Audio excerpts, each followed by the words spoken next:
but I don't really, I don't think I get the right count on my phone. So, anyway, I am here hanging out. Just thought I'd do a 40 half hour live stream talking about what we can expect from the Disney earnings report. I haven't even looked today, so maybe we could look together. I'm not expecting a lot. I don't expect any big announcements because they never do that. Again, Bob Chapek's mission is to protect the share price. That's it.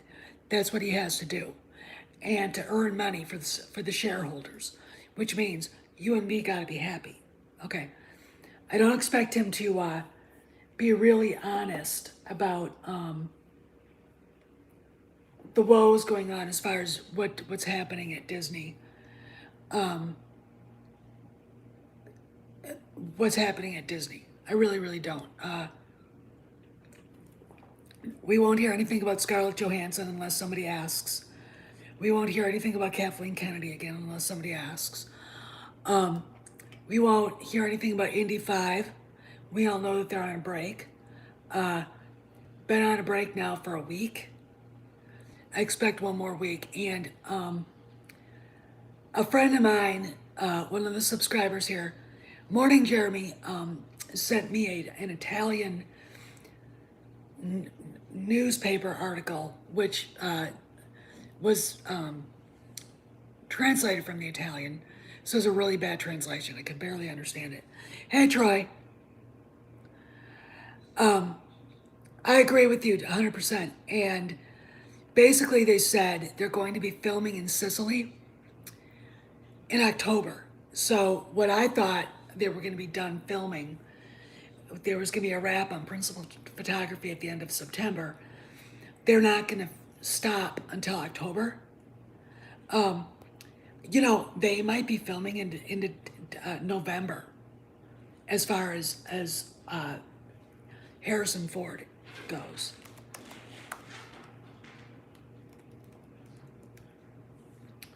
So, and the earnings call is going to be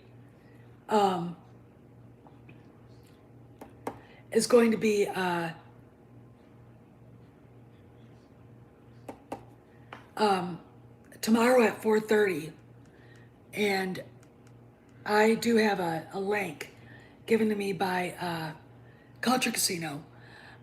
So I will, if I remember, because I never remember these things, I will put it in the description of this video so you guys can go ahead and look. So, Market Watch, which is one of the websites that I follow. Walt Disney likely to swing to three-quarter profit earnings preview.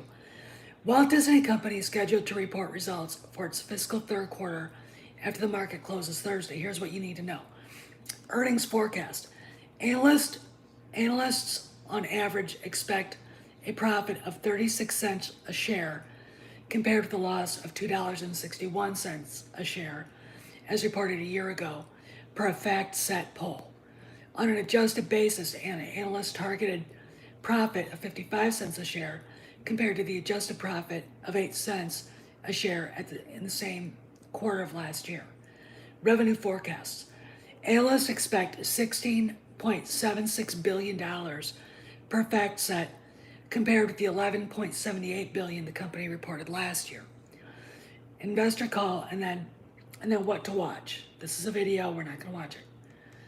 Premier Access impact. Disney chose to debut Marvel's Black Widow on Disney Plus and Premier Access in theaters. That's been a problem. They lost money doing that. Okay. I look at what Warner Brothers did with Suicide Squad. Just putting it out there is actually being a better way of doing it because they basically their streaming service is more expensive, so they're already getting a lot more money on the basic streaming service than Disney is. And Disney's actually losing. If you have a family of four, you've got, and it's $30 for Black Widow. You've got three people paying for it, and one person goes free. I mean, that's money lost. Wall Street analysts will be looking at the movie's effect on revenue. DPA certainly capitalizes box office, but the DIS is much higher take rate versus theater splits. Its impact on revenue and profits is less clear, especially if it means less marketing to spend. Wells Fargo analysts said, with the US and the rest of the world still reopening, Disney Plus Premier Access could prove to be a better play for revenue in the new normal. Wells Fargo analysts said. I disagree on that. I think it's short-sighted. I think, in the end, Warner, I think, has a better business model. The only movie I would spend $30 on to watch on my TV would probably be a decent Star Wars sequel trilogy movie. And we all know what I think that would be. Theme parks. Disney has room to grow in theme parks because attendance levels were likely lower 3 months ago when the COVID-19 pandemic restrictions started to ease. We see room upside based on how management discusses looking forward bookings, occupied room nights, RevPAR, and per cap spending. User growth. All right, this is big. This is big, guys. Disney Plus added fewer subscribers than analysts were expecting in the second quarter as economies began reopening and people spent more time away from home. However, it is still at a healthy pipeline of content, which should sustain its growth, analysts said. We expect its original content ramp and material new market launches will reaccelerate growth, and investor expectations are appropriately modest for third quarter net adds, Credit Suisse analysts said. Still, FY22 plus expectations for advertising, theme parks, and film might prove low, and any clear indications this quarter could help follow through. And that's basically what's going on. Good morning, John42. I haven't seen you in a while. So anyway, it's going to be a modest earnings call. I don't think Chapek will bring up anything that we're interested in. Because, again, his job here is to pat the investors on the head and say, see, we're earning you money now. See, if you have, let's say, like if you have a million voting shares and you are now making $36 or 36 cents a share, that's a hell of a lot better than you were. Okay. And he wants to keep that going up. Okay. He wants to keep that going up. It's not great, but he wants to keep that going up. This is the thing, which is going to lead me into the Scarlett Johansson controversy. I talked about this yesterday, but I want to get it out there. Scarlett Johansson is probably likely not the person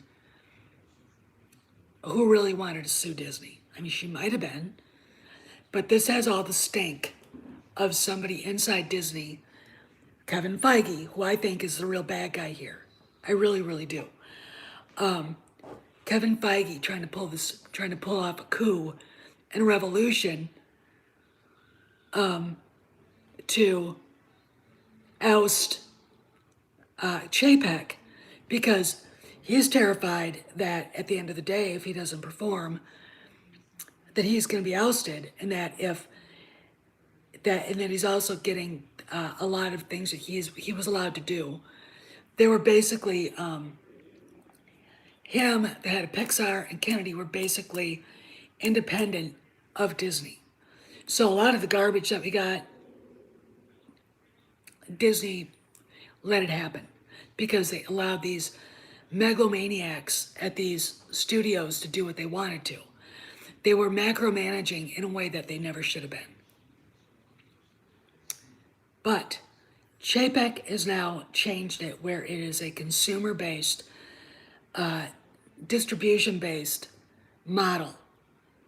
And a lot of people are kind of going, I don't know about this. You know, retail guys, they don't know what they're doing. I would say if you're a penny pincher, if you're counting, you know, dollars, and you're looking at all the money lost, hey, then you're probably going, we need to change this. How do we change it? Look at the content. What are they doing? They're driving the customers away. They're pissing them off. They selfishly tried to sell their own vision of things that the fans didn't want. And you start looking at things now. The money guys we know, Mike the Mexican Iron Man, Valiant Renegade, Andre, they're very pragmatic, and they see where you get the biggest bang for your buck. Star Wars OT, keeping the woke shit out of Marvel, getting back to what made Pixar great, whimsy, you know, fun. And you can't have whimsy or fun if you're preaching woke politics. Okay, the creativity is lacking, and I think pragmatic money guys see that. They're not just good money people are also very creative. You start talking to the guys I know that run hedge funds and things. The reason why they're so good at what they do is they think outside the bubble. They think about what could be. All right, you can't be a stooge and a bespectacled, you know, accountant and make a lot of money or make a lot of money for your clients.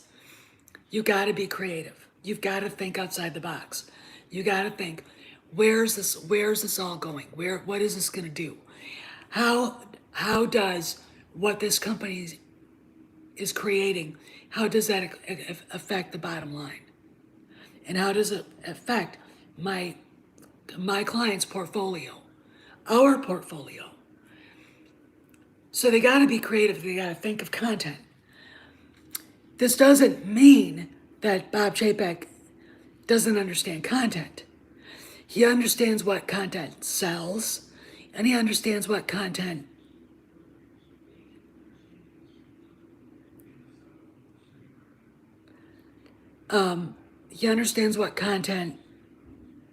doesn't sell, because he's got the spreadsheets in front of him.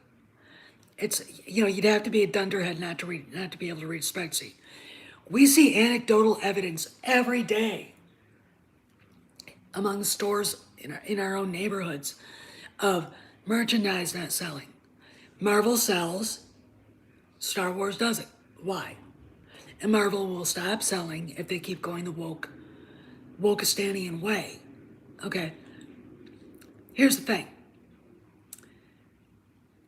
The reason why Feige is trying to fight back, and stupidly, I might add, because he's going to get eaten by an alligator, is he wants to keep his freedom to make crap. You know, he bought the hook, line, and sinker. You have to make it woke. The people want woke. Look at Loki. Look at how bad WandaVision did. Now, part of the WandaVision thing was that people left Disney Plus because of Gina. Okay. I am of a mind that I think Chapek saw this. Chapek is already reading the signs that Marvel's going to hit up a brick wall. And to be honest, I think the superhero genre, the comic book superhero genre, is getting old, and people want something else. This is why we may have to start looking at Dune and maybe a reinvigoration of the Ghostbusters franchise as something to get everything out of the doldrums. So look at it that way. Now, why is Feige the bad guy? First off, Black Widow was in the can. Black Widow is done and in the can. It should have been out a long time ago. He gets a big idea to make Captain Marvel, a movie no one wanted, a movie no one needed, a movie there was no clamor among the fans for. He hires an actress who is literally poison to the fans, She says or said horrendous things. She's unattractive. She's literally basically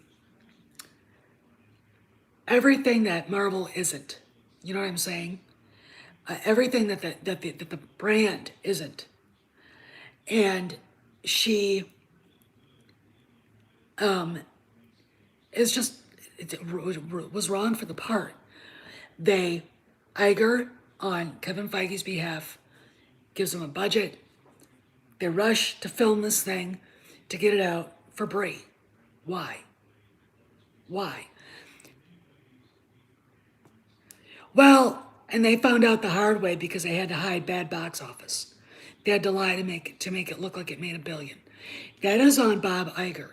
That is on Kevin Feige. Now again, why did that movie get made and pushed out there? And why didn't Black Widow just get released?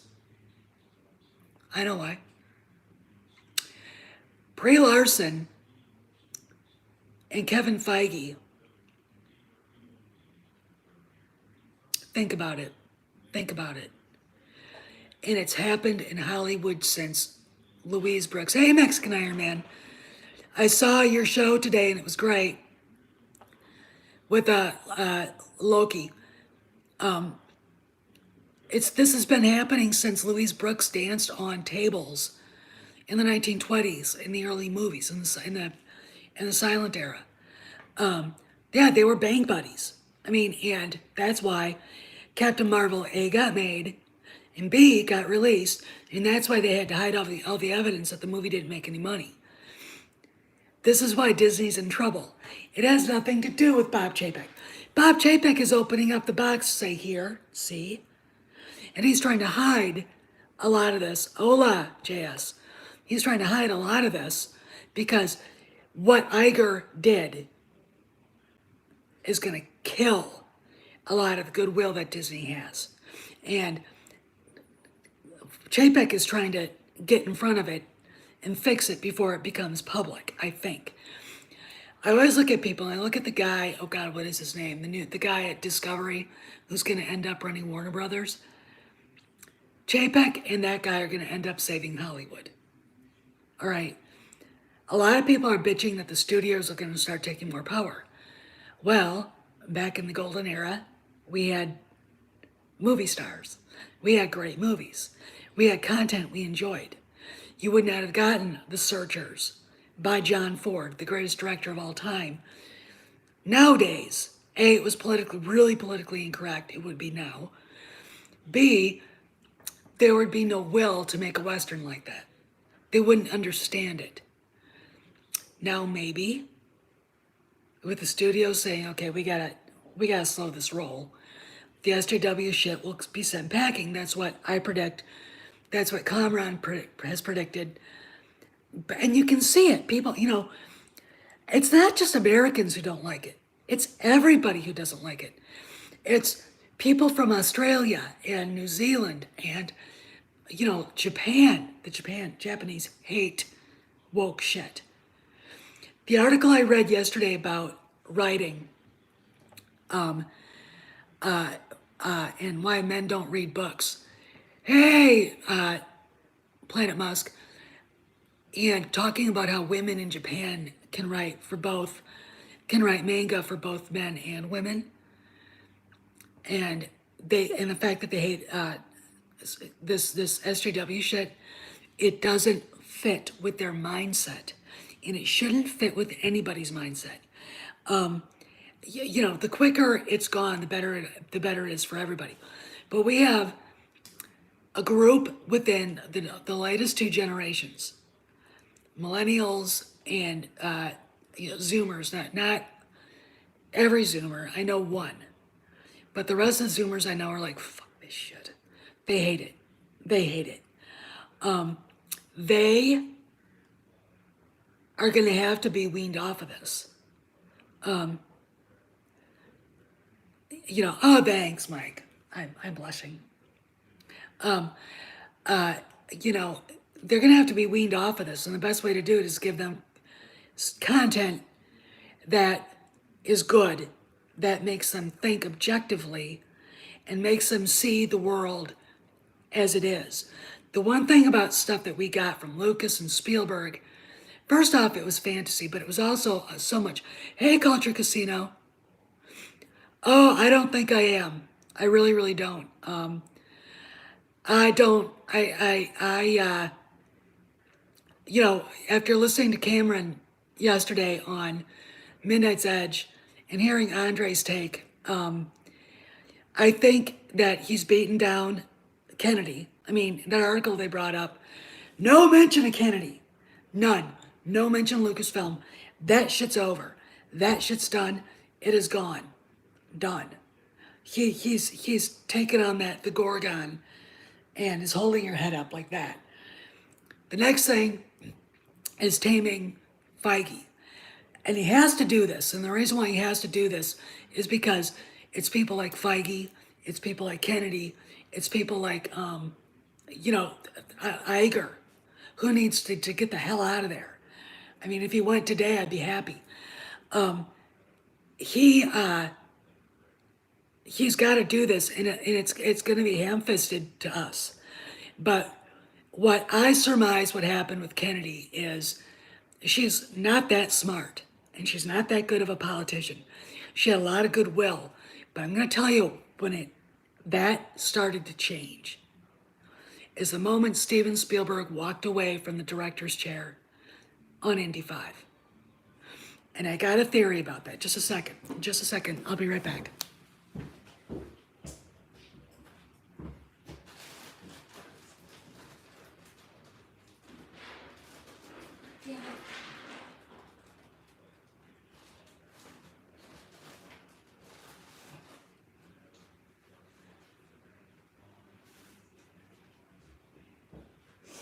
All right, I'm back. The thing about it is what happened. All right, I'm back. Some jackass tried to call me from California. I do believe this because there's evidence. It's not direct evidence, but it's evidence that something happened. That Lucas had something to do with the first mock-up of TROS, and it wasn't going to save the sequel trilogy. But what it did was at least give a better ending. There was no Reylo, there wasn't any of this bullshit. I have it on good authority from somebody in England that has worked on these films that they actually had the son of Mortis's throne built, and they had to tear it down. And imagine how much money that cost. Imagine. Anyway, the executive saw it. Kennedy threw a fit, ordered reshoots. I don't honestly think it was 40% reshoots. They were filming right up until almost November, okay, before the movie came out. Which is why it's slapdash and it's not.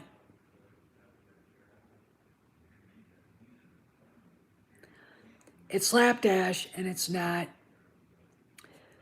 It doesn't make any sense. I mean, from what I saw, because I just scrolled through it, I went on the high seas to watch it. To scroll through it. And she pissed off George. George and Kathy have been, or George and Steven Spielberg have been friends since the 60s, since USC Film School. Okay, these guys are tight. They're brothers. They're like this. They hung out with John Milius and Zemeckis and all these guys. He didn't show up at the premiere. Think about it. Why wouldn't he show up to the premiere? All right. Then you get, a few months later, Spielberg walks away. And I think the reason why was that he finally said, I'm done. I'm done with this, with all this shit. And, a lot of people say, well, he really didn't want to do Indy 5. I think if you had if George hadn't been treated so badly by Kennedy and everything that he tried to do to fix what she broke, hadn't been ruined, that he would have stuck the course and he would not be. I mean, right now, he's working on a biopic, a fictionalized account of his family, called The Fablemans. I am pretty sure that happened because the proof is he did not go to the premiere. Now, anybody could come up with a lie. What is that on my wall? Anybody could come up with a lie or a story about why, but he was even at the Soilo premiere. This doesn't make any sense. So we have that. We have that. And I think then she goes around the Bob's bags and gets, Harvey Weinstein's former personal assistant to start developing a TV show for streaming.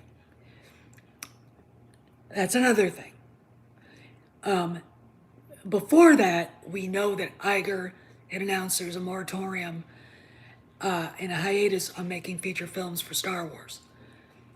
Yesterday, Star Wars Direct posted that Taika Waititi was talking about his movie, but they didn't mention that a month or so back, Waititi said his movie has been placed on hold because of restructuring at Lucasfilm. All right. But you also got to understand that the people at Star Wars Direct are not good journalists, and they're not going to give you the whole story. They're not going to do their research. There's been a moratorium on feature films, and until Bob Chapek says go, we can assume, publicly says go, we can assume that there is still a moratorium. And, Waititi said that. I'll one of these days I'm going to dig it, if I remember, I'm going to dig up that quote. And now we're where we are. I think Chapek, who's extremely pragmatic in a way that I think that a money guy needs to be, looked at the problem of Kennedy, realized that she isn't, first off, did not lead her team well. The stuff with Pablo Hidalgo, if you are such a shithead at a division in your place and you cause so much trouble that the CEO and the president of the company have a sit-down meeting about you, you really fucked up. Okay. And that happened. Pablo disappears into back underneath his rock in his secure little Twitter account. And the public account he does have was following Star Wars, Marvel, and Disney, and his private account. Now it's following only his private account. Weird. It's just all very interesting to me. And it really, just looking at things out there, how you extrapolate what might be going on is you read the stuff, Forbes, Variety, all the stuff that's coming out in Variety. You read that wonderful article about the fall of Star Wars in The Atlantic, and basically says without saying it that Jon Favreau is the de facto head now of the Star Wars franchise, and maybe even head of Lucasfilm, because I've seen people leak that he may take it. Now, a lot of people don't think he will, but, if he's got Filoni and Mohsen Gupta, it doesn't mean he can't do other things. All right, good morning, Age Boomer. Doesn't mean he can't go off and do other things. But to have someone who cares about what they're creating, who is a capable writer himself, who is a capable director, who understands why the fans were so pissed to begin with, running maybe just the franchise, but maybe running the whole thing, is a godsend, and it is a message to the rest of Hollywood. You either give the customer what they want and make sure it plays in Peoria, which was a line from Louis B. Mayer way back in the way back, and he was one of the people behind the greatest movie ever made, Gone with the Wind, or you're going to lose money. Because ultimately, at the end of the day, they all want to make money. And the investors want to make money. They also brought up this China thing, which I think did come into play a lot with all this crap. But I really think that Chapek and Iger both realized, Iger realized too late that Kennedy wasn't leading her company right, that she was an absent mother, that they had a bunch of semi-retarded morons running around, basically running the company without her input. She brought in all these unqualified people. Jennifer Heddle, who does the Star Wars stuff for Disney Publishing, she's the one that called Luke a moron on Twitter. I've talked about her before.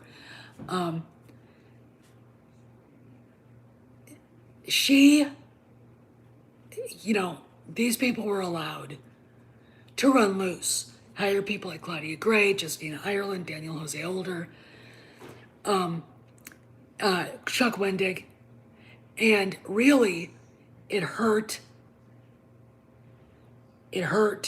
the franchise. But Kennedy, being the woke third or fourth wave feminist, whatever she is, was like, oh, okay, fine, hire that person. Okay, that's fine. No one paid attention until it was too late. And a lot of the stuff we're getting right now, including the High Republic, has been in the pipeline for a long time. And I am going to assume the reason why a lot of that stuff wasn't canceled is because it cost too much money. They invested too much money to cancel it. Okay. So Chapek realized it, saw what was going on. They started restructuring, I think, Lucasfilm last summer. Okay. That's when I think all this shit hit the fan. There have been stories out there that Kennedy was called to the carpet by the investors. Okay. That's a big goddamn deal. That's a big goddamn deal. If you have to sit there in front of the head of BlackRock and State Street and Vanguard and, Wells Fargo and Goldman Sachs and explain yourself, that's a pretty harsh reality. They live in a monoculture. Okay, that blog I read yesterday in that video yesterday talked about a monoculture. And they have an inability, these people, these creators, like Kennedy and Feige and, all the way down to Hidalgo, they don't have an ability to objectively view the fans, what they're doing, and they don't have, and Kennedy never had any intellectual curiosity or any desire to understand Star Wars. Okay, she didn't like it. She gave it to people who aren't, I'm going to say it. What you say is one thing, what you do is another. Pablo Hidalgo, on his little public account, can sit there and march around, showing all the books he has about Star Wars, saying what a big fan he was, and how he never had anything to do with the movies. But what he did, what he was part of, says a completely fucking different story. He was part of the script for TLJ. Rowan Johnson spent months, a year, up in San Francisco at Lucasfilm, at the ranch, writing that script, which incidentally was okayed on a first draft, which is bullshit. No thought into it, no heart, no soul, just giving the big fuck you to fans, which is exactly what it was intended to do. And Hidalgo was all up in that grill. He was in it to win it. Okay. He was the one that got the Your Snoke Theory Sucks sticker from Ryan Johnson, or from Steele Saunders, just like Ruin Johnson did. Okay? They were in it together. So he can sit there and say he didn't have anything to do with it.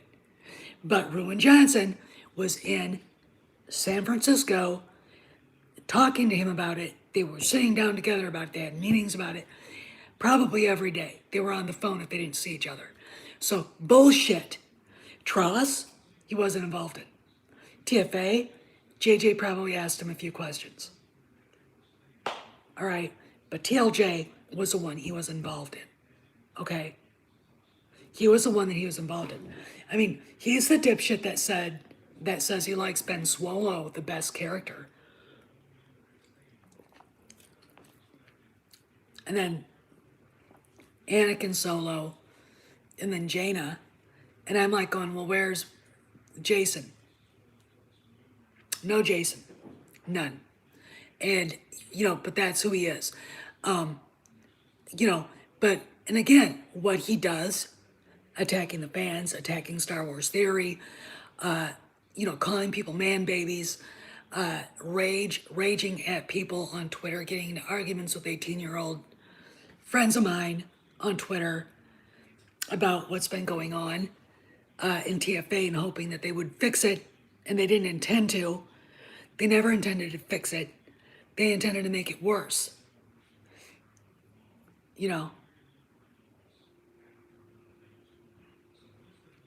And that's the thing.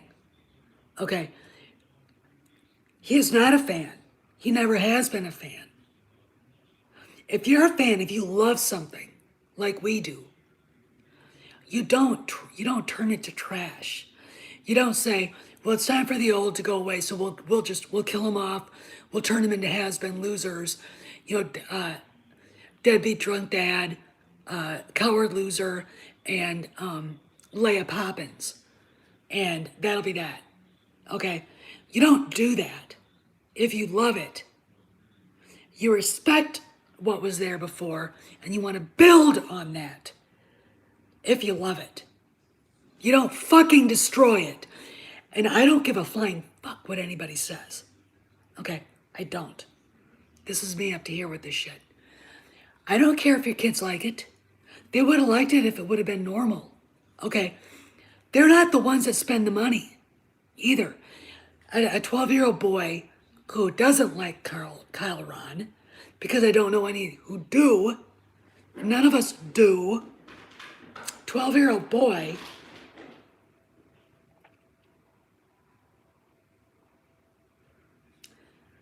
doesn't have $6,000 to go to the Galaxy's Edge Star Cruiser Hotel. People in their 40s and 50s who actually have a life and have children who would like to take them to that for that immersive experience do. And they're not going to, if they're not going to be able to experience Star Wars the way they want to. The way it should be, the way the kids should look at it. It goes back to the idea that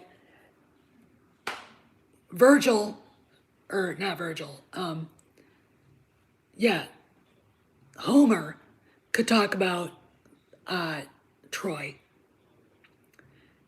and talk about all the great heroes, and that story remains unchanged.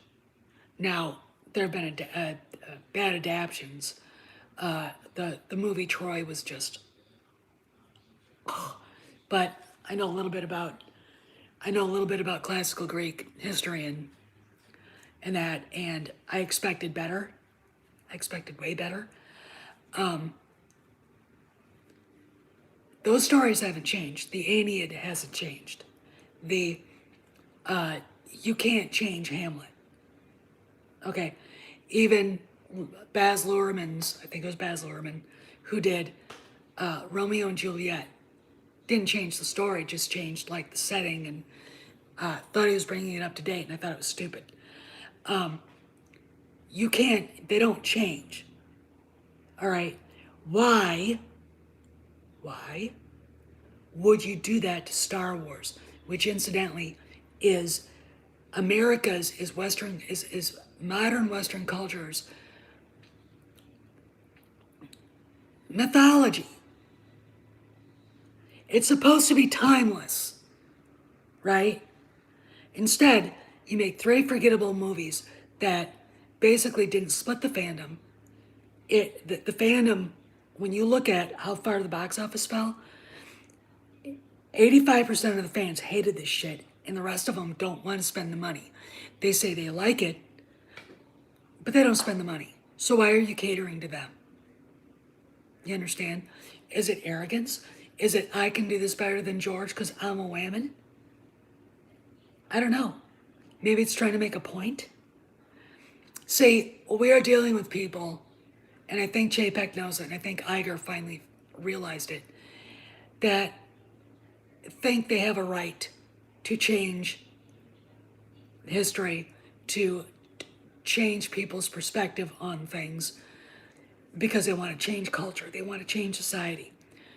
And this has been a thing that has been going on for at least the last 100 years.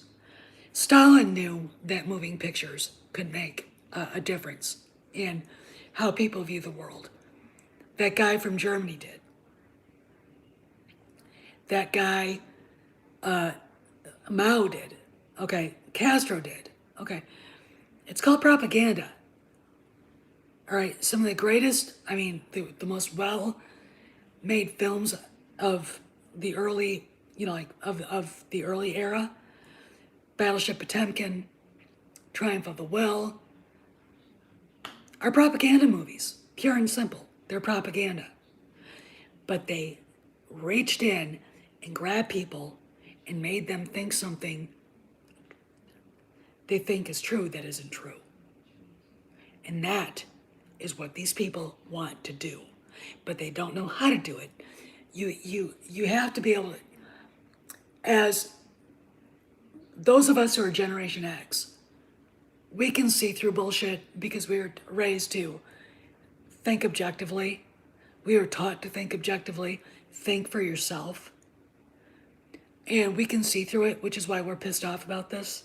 Even the people who are on the left among us hate what we saw because it doesn't make sense and it doesn't match what the story should be about. The people that wrote the scripts don't know anything about the hero's journey. They didn't care. The people that write the novels, the people that run the story group, they can say they love it, but they're lying. They're lying. Okay. They might not even know they don't love it. I mean, they might actually think they're doing good by it. I honestly think Pablo is so psychotic. I think he's a sociopath. And I think a lot of them are that think the way he does. That he probably does think he's doing good by it. But again, what you do and what you say are two different things. I mean, and that's the bottom line. So what I think is going on right now, after listening to Mead yesterday and Kamran's take, is that the next part of this phase is taking out Feige, putting Feige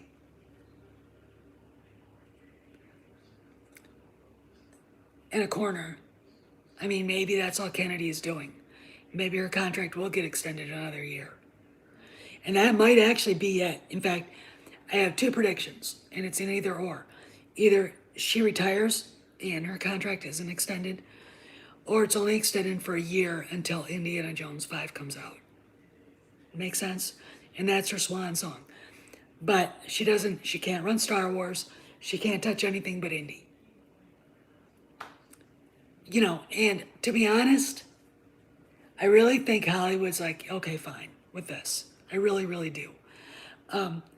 They're very strange people, though. Wow, holy shit. I mean, anyway. So I gotta go. I gotta go and get some blood work taken. nothing to worry about. But anyway, you guys be good. I gotta let the dog up before I leave. And just wanted to do a live stream, and it's great to have Mexican Iron Man here and the rest of you guys in the chat. Looks like you guys were having a good time. I am going to make it so I can have people on here, that I can actually have people streaming with me, streaming live, so we can actually have conversation.